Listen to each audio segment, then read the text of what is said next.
अस्सलाम वालेकुम व्यूअर्स, मैं हूं समीना पाशा। उम्मीद है आप लोग खैरियत से होंगे। व्यूअर्स, कुछ अहम खबरें अपडेट्स लेकर इस व्लॉग में आपके सामने हाजिर है जनाब। एक तो आपको बताने जा रहे हैं कि एक इंतहाई अहम खबर सामने आई है। एक कोर कमांडर कबल अज वक्त मुस्ताफ़ी हो गए हैं, रिटायरमेंट ले ली है उन्होंने। ये इम्पॉर्टेंट खबर है और इसकी कुछ तफसीलात आपके साथ शेयर करेंगे इस व्लॉग में। इसके साथ साथ जनाब आपको बताएंगे कि फवाद चौधरी साहब ने बड़ी इंपॉर्टेंट गुफ्तगू की लाहौर हाई कोर्ट में आज पेशी के बाद। और यहाँ पर फवाद चौधरी साहब ने अपने सियासी मुस्तकबिल के हवाले से बड़ी इंपॉर्टेंट पेश गोई भी कर दी है, तो वो आपके साथ शेयर करेंगे। इसके साथ आपको बताएंगे कि जो मामला था जी रोटी का, रोटी 16 रुपए की थी मरीम नवाज ने, क्या उसके ऊपर अमल दरामद हुआ? और फिर उसके बाद उससे बढ़कर अब बज़ाहिर ऐसा लग रहा है कि किसान जो हैं वो उल्टा मैदान में आ गए हैं, क्योंकि किसान इस वक्त शदीद मुश्किलात का शिकार हैं। जो सरकारी निर्ख मुकर्रर किया गया है गंदम का, वो इंतहाई कम है और वो ये कहते हैं कि उनकी कॉस्ट भी पूरी नहीं हो रही है और गंदम उस सरकारी रेट पर सरकार ख़रीद भी नहीं रही है। तो जो किसान है इस वक्त वो परेशान है। और उसके बाद उन्होंने एक प्रेस कॉन्फ्रेंस भी की है। वो भी बज़ाहिर ऐसा लग रहा है कि मुतमईन नहीं है हुकूमत की पॉलिसी से, और अगर उन्हें मुतमईन ना किया गया तो वो आइंदा दिनों में सड़कों पर आने का भी इंदिया दे चुके हैं। इसके साथ ऑयल टैंकर्स एसोसिएशन ने भी हड़ताल का एक ऐलान किया है। हड़ताल की एक कॉल दी है, या आप यूँ कह लें कि इंदिया दे दिया है कि भाई किसी को कोई पेट्रोल शेट्रोल नहीं मिलेगा। उनका क्या मसला है आपके साथ शेयर करेंगे। तो काफ़ी चैलेंजेस हमें नज़र आ रहे हैं इस हुकूमत के लिए, क्योंकि मुख्तलिफ जो सेक्टर्स हैं वो अपने अपने तौर पर दबाव बढ़ाते हैं हुकूमतों के ऊपर, लेकिन आपको सबको साथ लेकर मैनेज करके ही चलना ही बेसिकली हुकूमत है। लेकिन ये कौन करेगा जब ख़ास तौर पर आपकी हुकूमत फॉर्म 47 पे खड़ी हो। बुशरा बीबी साहिबा ने एक नई दरख्वास्त इस्लामाबाद हाई कोर्ट में दायर की, इसके ऊपर आपसे जिक्र करेंगे कुछ चीज़ें। आसिफा जरदारी ने हलफ उठा लिया। उनके हलफ बर्दारी के ऊपर काफ़ी इंपॉर्टेंट कौमी असम्बली का माहौल और उसके ऊपर मुख्तलिफ रद्दमल शेयर करूँगी आपके साथ।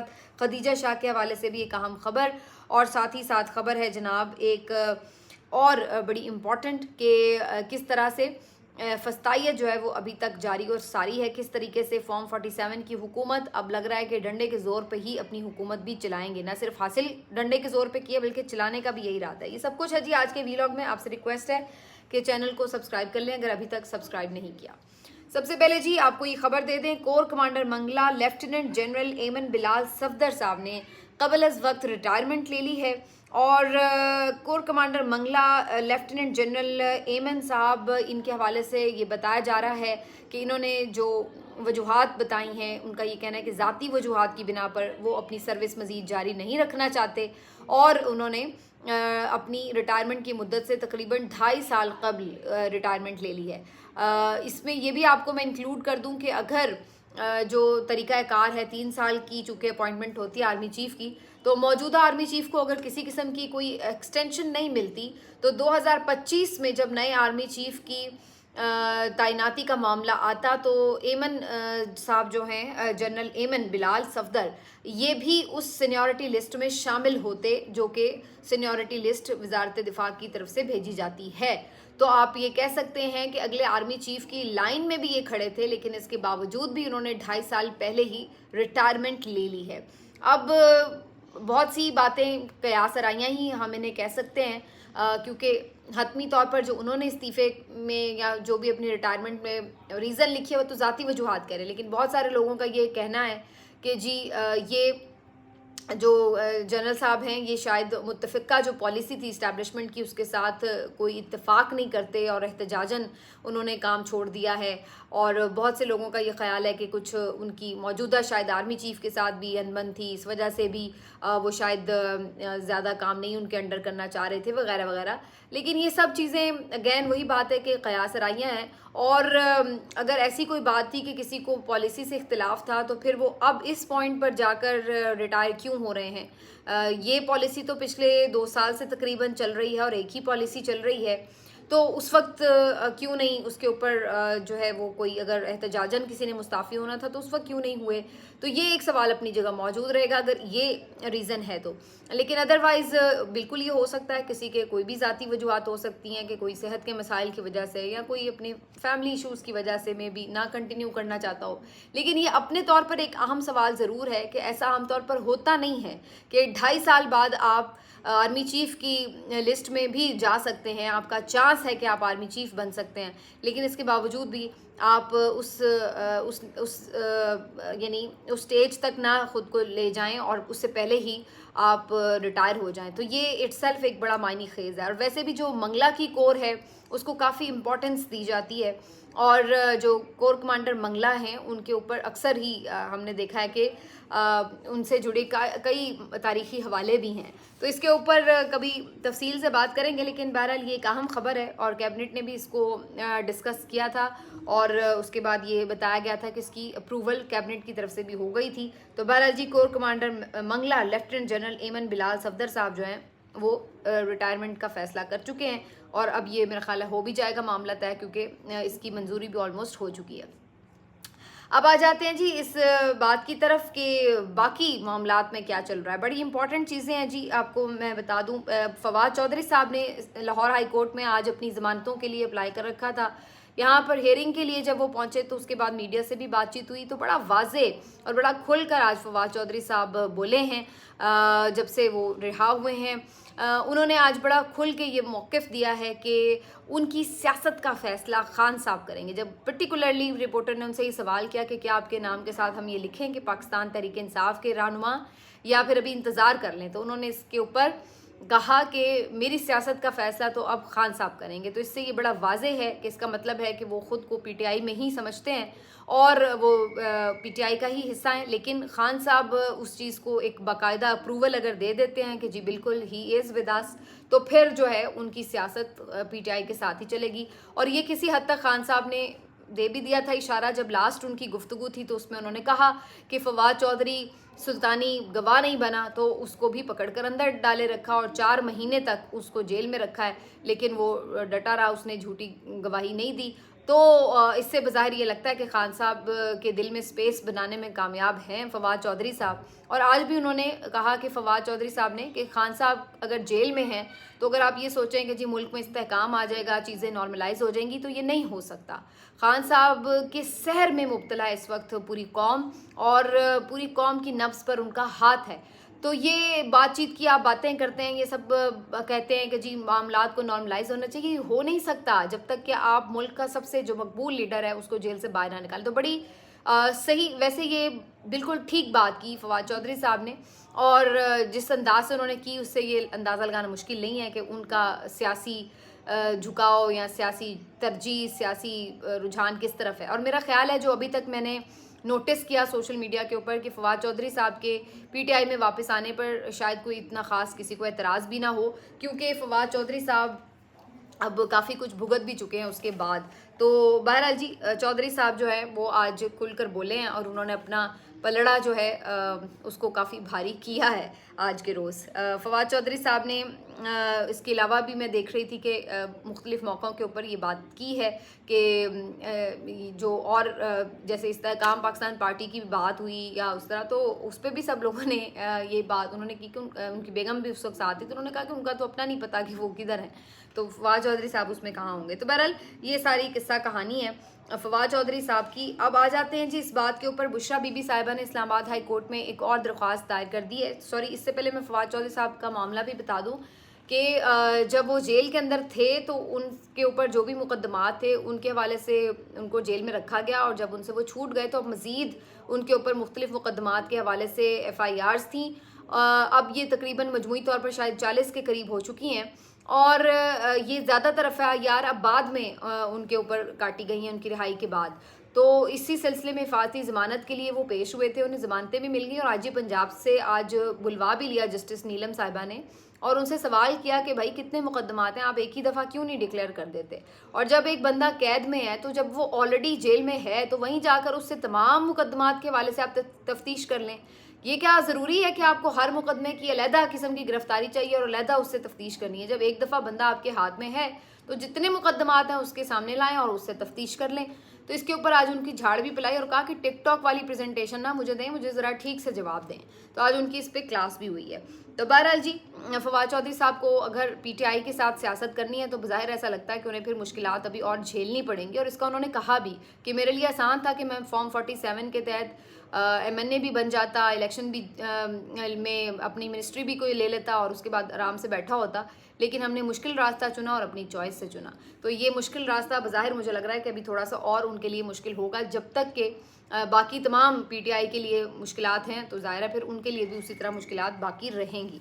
बुशरा बीबी साहिबा ने दरख्वास्त इस लिहाज से दायर की है कि जो उनके वॉशरूम्स में कैमरों का मामला था उसको वो लेके आई हैं दरख्वास्त में, और इसके साथ साथ उनकी सेहत के हवाले से फिर से ये खबरें हो रही हैं कि कल भी उन्होंने ये रिक्वेस्ट की थी कि उनको एक प्रॉपर मेडिकल चेकअप और सारी जो टेस्ट और एंडोस्कोपी वगैरह उसकी सहूलत दी जाए। फिर कल सुना कि कडियाला जेल से कोई खातून डॉक्टर गई भी हैं, लेकिन वो कई घंटे बाद वापस आई नहीं आई, क्या उन्होंने बताया नहीं बताया, कुछ उसके हवाले से अपडेट नहीं दिया गया। और अब बुशरा बीबी साहिबा ने इस हवाले से बाकायदा दरख्वास्त दायर कर दी है कि उन्हें इस बात का शक है कि उन्हें कुछ ऐसी चीज़ें दी जा रही हैं जिससे उनकी सेहत बिगड़ रही है। और इसके साथ उन्होंने जो कैमरों वाली बात है उसके ऊपर भी जो है पॉइंट आउट करके इस्लामाबाद हाई कोर्ट में दरख्वास्त दायर कर दी है। तो अब लेट्स सी कि इस पर क्या होता है। उम्मीद तो ये थी कि शायद इद्दत केस का आज अगर सज़ा मुअत्तल हो जाती तो वैसे ही वो आज़ाद डिक्लेयर हो जाती, क्योंकि उनके ऊपर 2 ही केसेस में सज़ा हुई थी, इद्दत वाले में और तोशा खाना में। तोशा खाना में ऑलरेडी सज़ा मुअत्तल हो चुकी है, तो अब सिर्फ इद्दत केस ही रह गया है। तो अगर वो आज सज़ा मुअत्तल हो जाती तो बुशरा बीबी साहिबा वैसे ही आज़ाद होती, तो ये मसाइल ना होते। लेकिन यहाँ पर ज़ाहिर ऐसा लग रहा है कि अभी मज़ीद शिकंजे में रखना मकसूद है। तो इस वजह से जी अब उन्होंने बाकायदा इस्लामाबाद हाई कोर्ट में दरख्वास्त दायर कर दी। लेकिन इन दरख्वास्तों का यही हो रहा है बार बार, जैसे उन्होंने अडयाला जेल शिफ्ट करने की भी दरख्वास्त दायर की थी, लेकिन उसको भी सिर्फ डिलेइंग टैक्टिक्स में ही डाला गया है। कोई उसके ऊपर जल्दी फैसला नहीं हो रहा, ताकि सज़ा पूरी हो जाएगी लेकिन फैसला वहीं का वहीं रहेगा। और ये इस काम में तो इस्लामाबाद हाई कोर्ट ने इस दफ़ा कमाल कर दिया है कि हर चीज़ को किस तरह डिले करना है, किस तरीके से आपको गैर मौसर करना है मुख्तलिफ दरख्वास्तों को। इसमें तो उन्होंने इस दफ़ा तो इम्तियाज़ हासिल किया। मेरा ख्याल है एक सदारती अवार्ड वैसे इस काम पे इन्हें भी मिलना चाहिए था। बख्तावर भुट्टो ने तो नहीं, लेकिन आसिफा भुट्टो जरदारी ने जनाब आज हलफ उठा लिया है। और आज बड़े जब वो हलफ उठाने आई तो लोग बड़े खुश हो रहे थे वहाँ पर मौजूद कि जी बीबी का अक्स है, जी बीबी आ गई वापस और ऑल दैट। और उनकी शक्ल भी मिलती है, आवाज़ भी मिलती है, जो कि नेचुरल है। अक्सर ज़ाहिर बच्चों की अपने पेरेंट्स के साथ मुशाबहत होती है, लेकिन उसको बड़ा ग्लोरीफाई किया जाता है कि जैसे बड़ी कोई फैंटेसी की बात है। भाई फैंटेसी या ग्लोरीफाई तो आप तब करें जब कोई उनकी जद्दोजहद हो, जब कोई खिदमात हो, तो तब ज़रूर करें। अभी तो वो 9 वारिद हैं और ऊपर से जिस तरीके से वो वारिद हुई हैं वो भी कोई ऐसा आइडियल तरीका नहीं था। उनको इलेक्शन लड़ना चाहिए था, कैंपेन करती, इलेक्शन लड़ती, मेहनत करके आती हैं असम्बली में, लेकिन उनके लिए पूरा इंतज़ाम किया गया, बंदोबस्त किया गया कि उनको बिला मुकाबला इलेक्शन जितवाया गया। और इसके ऊपर ख़ुद नजम सेठी साहब कह रहे हैं कि जी ये ख्याल था कि जी इतनी गर्मी में क्या बेचारी कैंपेन करेगी बच्ची, तो लिहाजा बिला मुकाबले का इंतज़ाम किया जाए। और फिर हमने देखा कि मुख्तलिफ लोगों के कागज़ रिजेक्ट कर दिए गए उनके मुकाबले में, और जो PTI का बंदा था उसको तो बाकायदा गायब ही करवा दिया गया था। अब वो बंदा सामने आए हैं, यानी जो उनके उम्मीदवार थे, मुस्तफ़ा रिंद उनका नाम है, और उन्होंने आके क्लेम किया बाकायदा कि मुझे तो इन्होंने अगवा कर लिया था ताकि मैं इलेक्शन ना लड़ सकूं। और अब उन्होंने ऐलान किया कि वो आसिफा का जो इंतखाब है उसको चैलेंज भी करेंगे कोर्ट में, कि इस तरीके से उन्हें जानबूझकर इंतखाब से बाहर रखा गया है। तो इस तरह की जब आप विक्ट्री लेके जाएंगे असम्बली में, हलफ उठाएंगे, तो क्या आपको रिस्पेक्ट दी जाए या क्या आपके साथ वेलकम किया जाए आपको? हमें भी खुशी होती है ख़वातीन सियासतदान आएँ, हर एक का हक़ है। चलिए आप बीबी की बेटी हैं तो आपका भी हक़ है, आप भी आएँ, आके ज़रूर सियासत करें अगर आप करना चाहते हैं, लेकिन आएँ तो अपने बलबूते के ऊपर। फिर आप लोगों को आते ही फेवर्स मिलें, आप लोग आते ही ओहदों पे चिमट जाएं, आप लोग आते ही लोगों पे अगवा करवा के उनके साथ बिला मुकाबला आप जीत के असम्बलियों में आ जाएं और फिर विक्ट्री के निशान बनाएं, तो फिर ऐसी जीत का क्या फ़ायदा है? और इसको हम कैसे वेलकम करें या कैसे ग्लोरीफाई करें? मैंने तो आज मजाकन लिख दिया था ट्विटर के ऊपर कि लगे हाथ यूँ करें कि जो बख्तावर के 2 काके हैं उनसे भी हलफ उठवा लें। बख्तावर के आपको मालूम है ना 2 छोटे छोटे बच्चे हैं, तो जिस तरह आप लोगों ने इन पार्टीज़ को लिमिटेड कंपनीज बना दिया हुआ है कि जी आपके बच्चे, फिर उनके बच्चे, फिर आगे से उनके बच्चे, बस वही रूल करते चले जाएंगे। और बाकी जो रज़ा रब्बानी, एतजाज़ एहसन, ये यूं ही अपने बाल सफ़ेद करके और गायब हो जाएंगे बेचारे। और ये इनके जो जवान बच्चे हैं, जो बच्चों के भी बच्चे हैं, जो बच्चों के भी बच्चे हैं, वो भी आके आप लोगों के ऊपर बैठ जाएंगे लीडर बन के, और आप उनको सलूट कर रहे होंगे। तो ये आप लोगों का किस किस्म का जमहूरी रवैया है, समझ से बात बाहर है। बहरहाल क्या कह सकते हैं। तो ये सूरत हाल है। यही हाल मेरा ख्याल है आगे उधर शरीफ फैमिली का भी होगा। पहले आए हैं जनाब नवाज शरीफ साहब, फिर शहबाज शरीफ आ गए, आगे से मरियम आ गई, हमज़ा आ गए, अब आगे से मरियम के बच्चे जुनैद आ जाएंगे और आ जाएंगे। तो ये सिलसिला यूं ही नस्ल दर नस्ल चलेगा। और यहाँ पर आप आएँ, मेहनत से आएँ, ज़रूर आएँ, ठीक है, लेकिन जब आप इस तरीके से आएंगे तो जाहिर है कि लोग उस पर सवाल तो उठाएंगे। तो बहरहाल जी, आसिफा साहिबा भी तशरीफ़ ले आई हैं कौमी असम्बली में। देखते हैं कि जी वो आकर यहाँ पर क्या जो है वो गुफ्तगू करती हैं।